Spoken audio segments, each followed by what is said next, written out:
اعلیٰ معیار نہیں بیان کیا جا رہا بلکہ اس کا کم سے کم معیار بیان کیا جا رہا. میں ذرا توجہ دلاؤں گا اس بات کی طرف. سطحی طور پر ذرا ہو سکتا ہے کہ اس میں کوئی مغالطہ پیش آ جائے. تقابل کیجئے ذرا. ایک سورۃ العصر ہے والعصر ان الانسان لفی خسر الا الذین آمنوا وعملوا الصالحات وتواصوا بالحق وتواصوا بالصبر. ایک سورۃ التین ہے والتین والزیتون وطور سینین وهذا البلد الامین لقد خلقنا الانسان فی احسن تقویم ثم رددناه اسفل سافلین الا الذین آمنوا وعملوا الصالحات فلہم اجر غیر ممنون. اب ان کا تقابل کیجئے. سورۃ العصر یہ بتا رہی ہے کہ سب لوگ تباہی میں ہیں سوائے ان کے جو 4 شرطیں پوری کریں. سورۃ التین میں اول تو صرف 2 شرطیں بیان ہوئی، 2 بیان نہیں ہوئی. کام ہلکا ہو گیا نا، آسان ہو گیا. یہاں 4 ہیں: ایمان، عمل صالح، تواصی بالحق، تواصی بالصبر. وہاں ہے ایمان اور عمل صالح صرف.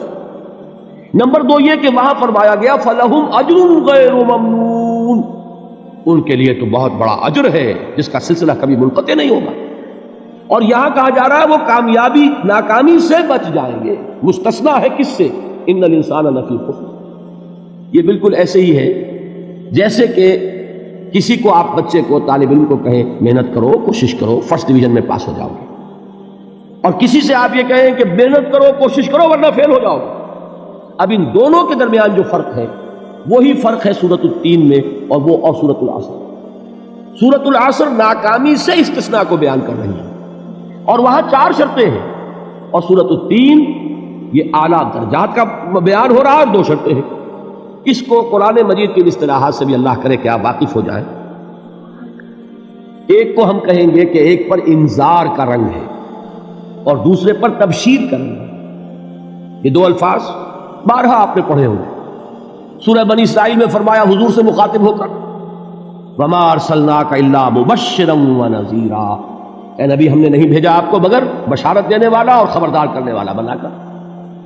سورہ کہف میں جمع کے صیغے میں آیا وما نرسل المرسلین الا مبشرین ومنذرین، ہم نہیں بھیجتے رہے اپنے رسولوں کو مگر مبشر اور نذیر بنا کر. حضور کے بارے میں فرمایا انا ارسلناک شاہدا ومبشرا ونذیرا. جمع کے صیغے میں سورہ نساء میں فرمایا رسلا مبشرین ومنذرین لئلا یکون للناس علی اللہ حجۃ بعد الرسل وکان اللہ عزیزا حکیما. ایک ہے ابشار، بشارت دینا، ایک ہے انذار، خبردار کرنا. اور آپ کو معلوم ہے کہ کسی بھی تربیت کے اندر ان دونوں چیزوں کی ضرورت ہے. کبھی ایسا ہوتا ہے کہ ڈانٹ ڈپٹ کی ضرورت پیش آتی ہے، دھمکی کی ضرورت پیش آتی ہے، باز آ جاؤ، اپنے رویے کو درست کرو ورنہ پکڑ ہوگی، سزا ملے گی.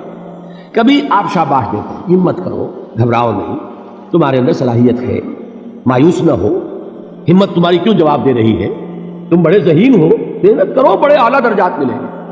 قرآن مجید میں یہ دونوں رنگ ہیں جو اختیار کیے گئے.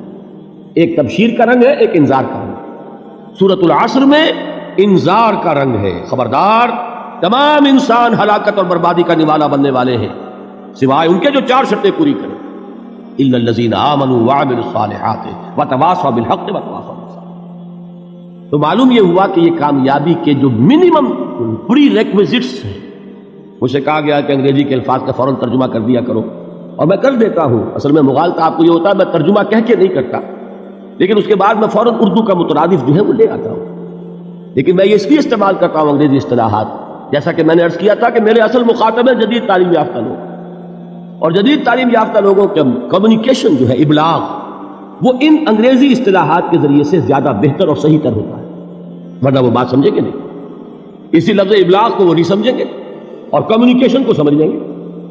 یہ ہے اصل میں ساری مصیبت کے جو اس وقت ہمارے سامنے ہے، اس لیے یہ الفاظ ہم استعمال کرتے ہیں. تو میں یہ کیا عرض کر رہا تھا کہ در حقیقت ان الانسان لفی خسر الا الذین آمنوا وعملوا الصالحات وتواصوا بالحق وتواصوا بالصبر.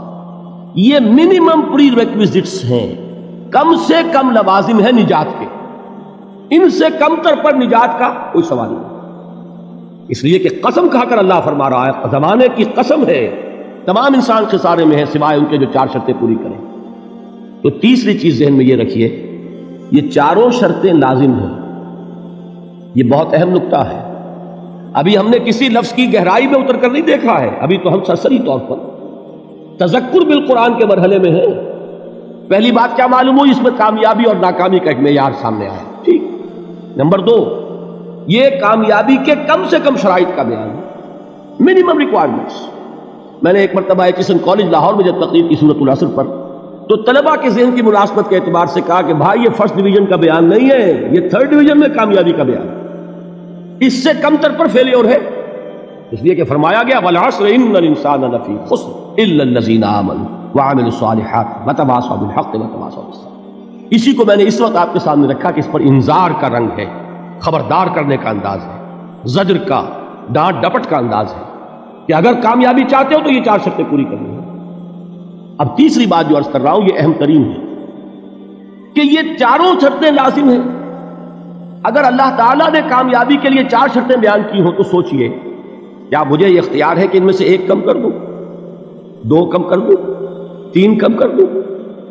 کس کو اختیار ہے؟ اللہ کے بیان کردہ کسی چیز میں اختیار. یہ تو حضور سے کہا گیا تھا، سورہ یونس میں ہے، مطالبہ کیا مطالبہ کرنے والوں نے ایت بقرآن غیر ھذا وبدل ہو. اے محمد صلی اللہ علیہ وسلم، یہ قرآن بہت ریجڈ ہے، بہت سخت ہے، ان کمپرومائزنگ ہے، یہ کہیں بھی کوئی روح رعایت کرنے کو تیار نہیں ہے. تو ہمارا اور آپ کا معاملہ نہیں ہو سکتا اس قرآن پر. اس قرآن میں کوئی ترمیم کیجئے یا کوئی اور قرآن لائیے. تو حضور سے کیا کہلوایا گیا؟ قل ما یکون لی ان ابدلہ من تلقاء نفسی ان اتبع الا ما یوحی الی. اے نبی ان سے کہہ دیجئے میرے لیے ہرگز ممکن نہیں ہے کہ میں اس قرآن میں اپنے جی سے کوئی ترمیم کر دوں، کوئی تبدیلی کر دوں. میں تو خود پابند ہوں اس کا جو مجھ پر وحی کیا جا رہا ہے. سب سے پہلے میں خود اس پر عمل کرنے والا ہوں، میں خود اس کا پابند ہوں. تو غور کیجئے، قرآن بیان کر رہا ہے کہ 4 شرطیں ہیں نجات کی، اور آپ کے دل میں یہ بات بٹھا دی گئی ہے کہ صرف کلمہ گو ہونا نجات کے لیے کافی ہے، صرف ایمان سے نجات ہو جائے گی. یہ بات جو ہے ذہن میں رکھیے، ایک نجات وہ ہے جو ہزار برس تک جہنم میں کوئلہ بننے کے بعد نجات ہو. میں اس نجات کی بات نہیں کرتا، وہ نجات تو ملے گی یقیناً. جس شخص کے دل میں رائی کے دانے کے برابر بھی ایمان ہوگا، وہ اپنے اعمال کی، اپنے کرتوتوں کی سزا بھگت کر بالآخر جنت کے اندر داخل کیا جائے گا، جہنم سے نکالا جائے گا. اور نکالا جائے گا تو اس وقت حال کیا ہوگا؟ جیسے جلا ہوا کوئلہ، اس کے سوا کچھ نہیں. حدیث میں اس کی شرح آئی ہے. لیکن یہ نجات نہیں، نجات وہ کہ جو اللہ تعالیٰ میدان حشر ہی میں ہماری مغفرت کا اعلان فرمائے، اللہ تعالیٰ اول وہلے میں ہمیں جنت میں داخل فرمائے. اس نجات کی بات کر رہا ہوں. وہ نجات جان لیجئے محض کلمہ گو ہونے کی بدولت نہیں ملے گی. اس نجات کے لیے شرط اول ایمان، شرط 2 عمل صالح، شرط ثالث تواصی بالحق، اور چوتھی شرط تواصی بالصبر. یہ قرآن کا بیان ہے.